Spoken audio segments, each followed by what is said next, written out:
And you have the pleasure of driving, a car that has electronic features, technological features that, frankly dwarf almost anything else on any other grid. Maybe it's a simple question to start, but how much of that is you producing the lap time? How much is the car? How much do you have to interact with those systems to extract speed? It's a pretty complex thing, yeah? The old question of, is it the jockey or the horse? It's, at the end of the day, the driver is at the mercy of their equipment. It's 80% of, at least, of your performance, and it dictates where you're going to end up in the race. All the drivers are pretty much the same speed. Natural talent, workers out there, whoever. You get to a certain speed after a few laps, and then you're only talking tenths of a second. But a car can be seconds in a lap time difference. So, in that respect, the car does a lot. But then, when it does get that tight, and you're talking over tenths of a second between the drivers, it's only then that you really hone the finer details of your skills and what you've got around you, the tools available to, propel you up the grid further or to win that race over your rivals. So, there's some tricks that you can do in the car. Lots of processes that we go through as drivers when we come to a new track or a track we've rarely been to, like here in Austin. And to keep you one step ahead of your competition. And they are complicated cars to understand, and that alone is it can give you a benefit. If you understand it, you can get on top of it faster and make progress where maybe a driver with less capacity, they're only focused on the pure driving element, they might get left behind. So in a way, these new fancy hybrid cars have given drivers with more capacity, more skill sets to utilize the tools around them to gain them more lap time.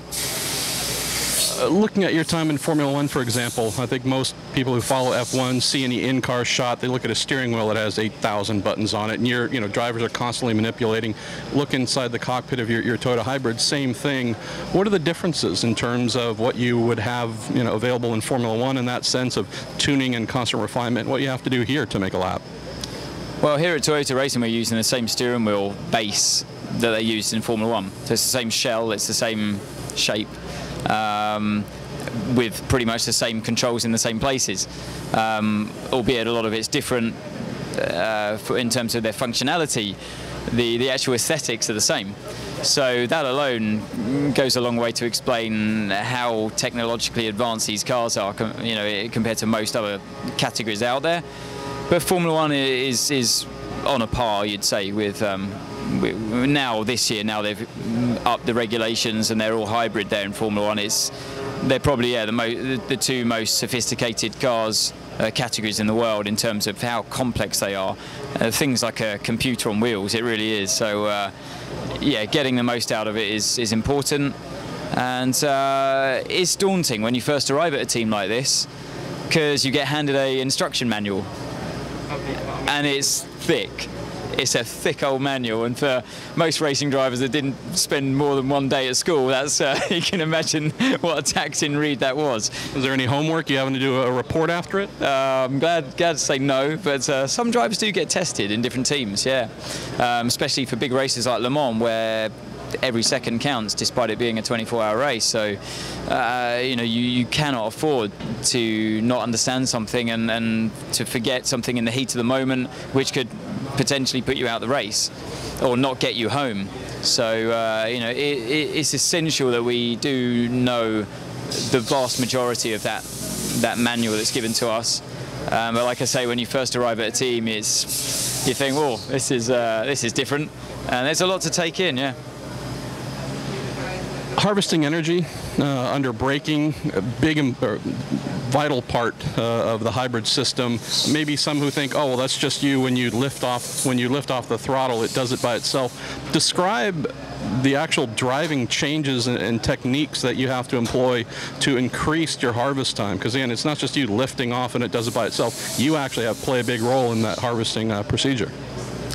Yeah, I mean, we're always thinking about the energy return that we're going to get on a given lap. We've got a set amount of megajoules that we're allowed to achieve for that lap, and we try everything we can from inside the car to make sure we achieve that. So it's not just the settings, it's the driver's input as well that can really affect how much energy you store through a lap. So that's a really fascinating side of it. And anyone that's driven a Toyota Prius or whatever can understand the basics as to how you can achieve that. Being more economical when you're driving, using the brakes, weirdly, as much as you can in our car, because that's what gives you the energy recovery. It's a pure KERS car.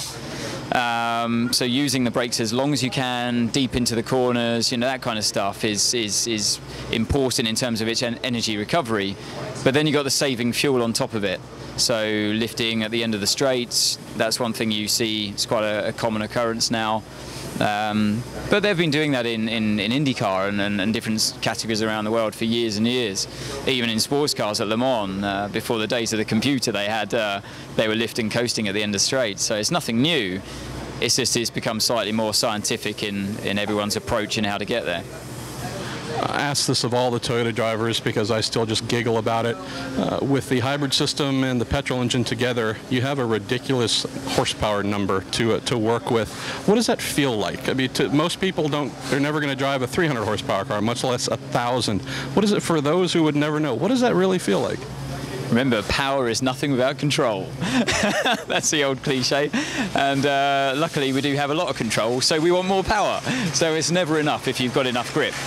And I'm glad we feel like that in our car, because it would be pretty scary if you put the 1,000 PS on your everyday road car. But yeah, luckily we got the tyres to cope, the car to cope with it as well. So yeah, with a four-wheel drive, it gives you naturally good traction. But I do describe this car as a bit of a Jekyll and Hyde, because you have that 1,000 PS, but as soon as that battery is depleted, you got half your power. So it can go from feeling like this, full-on powerful beast to drive that just wants to leap out the corners and rip up the tarmac, to feeling quite underpowered at some points on the track and having to row the thing along, particularly in traffic. If you've used up all your boost and then you reach traffic at the wrong moment, you put your foot back down, you're in a torque hole, and you're wishing you had the power that you had on the exit of the previous corner. And as we all know and understand from a hybrid car now, is you have to propel it out of the corner as fast as possible. So that means using as much as possible, as early as possible, to get you up to top speed as quickly as possible. So that's what it's all about, So as soon as we reach traffic, or we're getting a situation where we're in a few tricky corners on the track where we haven't got that boost available, then you feel like it's quite underpowered. So yeah, it goes from feeling like an LMP2 car to an LMP1 car in a blink of an eye.